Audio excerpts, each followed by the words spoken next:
YouTube found community, Marvin Gaye fans, random people on the internet. My name is Giggens. We're here today to talk about Marvin Gaye's 9th album, MPG, released April 30th, 1969. His best-selling album of the 1960s, and including one of my favorite songs by him, Too Busy Thinking About My Baby. This album for him did extremely well. It was number 33 in the pop charts. I think it was his first one to actually chart into the Hot 100. Number 1 on the soul charts. And Too Busy Thinking About My Baby was the longest running R&B hit of 1969 at 6 weeks at number 1, consecutively at number 1, which is pretty insane.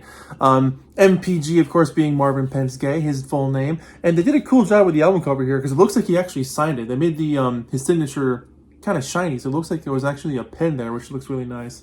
3 singles came from this one: Too Busy Thinking About My Baby, That's the Way Love Is, and The End of Our Road. I love this album. For me, this is definitely Marvin kind of giving us his big grand farewell to the old Motown sound before he found what's going on. There was another album after this, of course, but I mean, it's actually funny enough, they took That's the Way Love Is and made an album out of it, which was kind of an industry move at those points in times. If a single did really well, they can market it as a full album the next time. But yeah, I mean, the 60s kind of ended with this feel for Marvin Gaye before things changed completely with what's going on. And then the trajectory of his 70s into his 80s career, he just kept changing. As any good artist does, you don't do the same thing twice. But he definitely felt the confines of what the Motown industry was like. And he loved Motown, but he also knew that, like, you're part of a machine that while, yes, you're going to sell a lot of records and you're going to sound great, it was a little stifling. And so, like, I've talked about this in the What's Going On video, how much he fought to have that album made and come out. And the critical reception, the fan reaction to it was just immensely insane. So, like, he knew the path he wanted to go on. Same with, like, Stevie Wonder. If you read about Stevie Wonder in the late 60s, early 70s, he was in the same boat where he was like, he knew what Motown can do, but he knew what he can do as well. And that just showed everybody that, like, sometimes, a lot of the time, the artist knows what's up for their career. This album came out right after the biggest single of the 1960s for him, Heard It Through the Grapevine, his version of it. Gladys Knight and the Pips did it about a year and a half before, but his version in 1968 went to number 1 and sold over 4 million copies. It was a massive seller for him.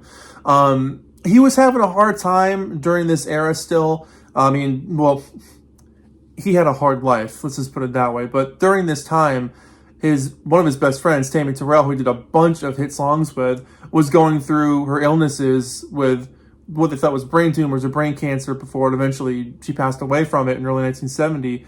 But during this time, she was going through her surgeries, and Marvin was really upset about it. And again, when she passed away, a lot of what's going on was kind of an indirect sort of reaction to her passing away. He was very affected by her passing because they were really close. But this album came out in between 2 of those albums, a August 1968 album called You're All I Need, and then September 69, Easy, both albums with Tammy Terrell. This was in the middle there, but man, his career path was just on the up and up. Every album he put out was better than the last one, and this album really is one of my favorites. So it opens up with Too Busy Thinking About My Baby. It's an easy breezy pop masterpiece. I mean, this song is just perfection. It sounds like happiness. It sounds like a nice, happy, sunshiny summer day.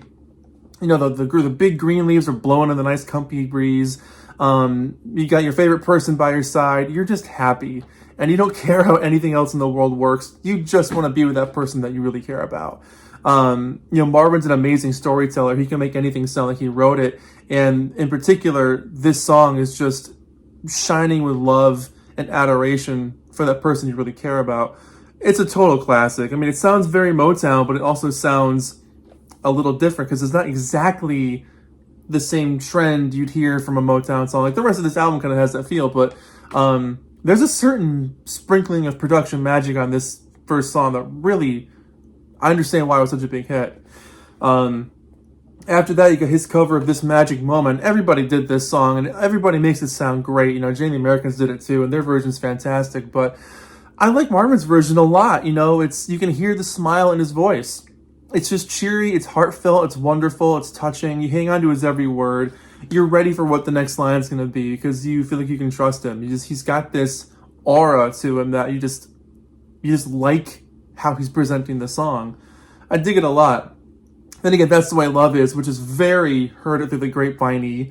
You know, the shuffly, eerie bass, the shuffly hi-hats, a little bit of bongo here and there. It was definitely targeted to be a little bit of Grapevine influence to keep that train rolling, because that 4 million gravy train was pretty good. So, you know, to keep that going was pretty awesome. But this is a great song. I mean, that chorus is so good. That's the way love is. That's the way love is. Should have thought it is. It's so good. But yeah, very cool little song. The End of Our Road, another single here. The drums are groovy. That bendy guitar lead is really cool. But that joyous string-laden middle bit is fantastic. I just love the euphoric sort of sound that it gives off. Even though the song itself isn't really a happy song, that kind of moment is a little bit of a cool juxtaposition, I guess, to take you out of the, I guess, a little bit of a heartache that the song presents. But Seek and You Shall Find follows that one. More bass, kind of shuffly bass like Grapevine again, but cool woodwinds. You know, the difficulties about looking for love and the advice that you get and whether or not you're going to take it. You know, it's I really love the catchy, elongated chorus. There's a lot of musical layer going on in this one. And side one ends with Memories. It's really fleshed out, full tune, playful drums, elegant strings, punchy bridge. Decent single choice if you ask me, or definitely a B-side. But solid overall song. And this nice Motown pop stuff. Side 2 opens up with Only a Lonely Man Would Know, and this is a little bit darker musically until the chorus comes out, where it still retains its sadness. I can definitely see David Ruffin doing this song. He's got kind of that David Ruffin-esque punch to his voice on this one. The emotion is raw, and it just rips through the speakers. This is definitely one that you know he felt really deeply as he was singing it. It's a bitter pill to swallow. Is that cowbell or woodblock that I hear? Bongos are ripping, the piano's pounding away, fast-paced chorus is cool. Accepting your reality and moving forward, knowing that you might have to hit some challenges here and there. You know, it's that phrase, it's a bitter pill to swallow. More Than a Heart Could Stand, very groovy head bobber in this one. Could have been a solid B-side. It just shakes the whole time. I love this song. It's just a fun track. Try My True Love. Heavy emphasis on the background vocals here, which is pretty cool, and dramatic strings. The chorus is mostly the background singers, which is a little bit different. I mean, he had done that throughout different songs in his career before, but this one in particular has like a real heavy influence on that, or emphasis, I should say. But I like it.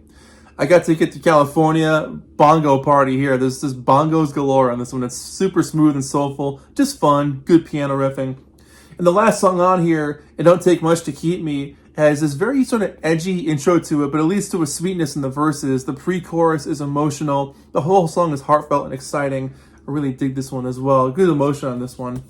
Very simple back cover on this, just the front cover with the songs. Very plain, but you get that classic Motown inner sleeve, which is just fantastic. I love being able to look at all these cool album covers. And of course, put out on the Tamla label.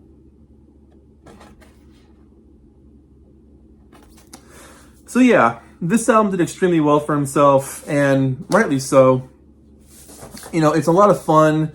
It's got hints of what's to come, but it's still retaining that 60s Motown sound, but doing it expertly. I mean, at this point, Motown was a well-oiled machine. They knew how to write hit songs, and they did it well. But the moments where things change up a little bit, you know, especially on Too Busy Thinking About My Baby or That's the Way Love Is, The End of the Road, Only a Lonely Man Would Know, there's moments where they kind of stray a little bit from the norm, but keep it mostly safe. But that slight change is just enough to keep your ears perked. So I dig it a lot. For me, easily an 8 out of 10 album. One of Marvin's best. Absolutely adore this thing.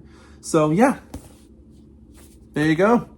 My name is Giggens. This has been Marvin Gaye, MPG from 1969, 8 out of 10. Very curious to hear your thoughts about this album in the comments below. And we'll get chatting about Marvin. Thank you so much for watching. See you guys in the next video. Take care of yourselves. Bye.